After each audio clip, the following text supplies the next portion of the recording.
ஆனா ஒண்ணு சொல்றேன், ஷினிகாமியோட உலகம் மனுஷங்களுக்கு அர்த்தம் இல்லாததா இருக்கும்னு சொல்ல மாட்டான். என்ன சொல்ல வர? நீயே கொஞ்சம் யோசிச்சு பாரு.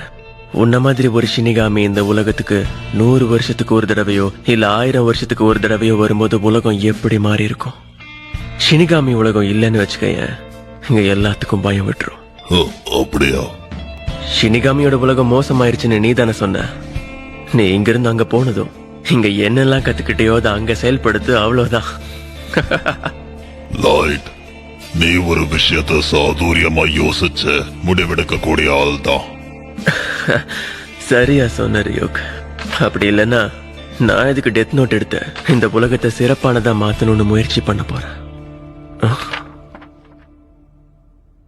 அவ்வளவுதான், கிடைச்சிருச்சு.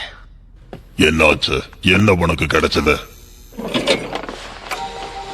என்ன ஒருத்தன் ஃபாலோ பண்ணிட்டு வந்தான்ல, அவனை கண்டுபிடிக்கிறதுக்கான வழி கிடைச்சிருச்சு. நீ என்ன பண்ண போற? டெத் நோட்டோட விதிமுறைகளை எனக்கு சாதகமா பயன்படுத்த போறேன்.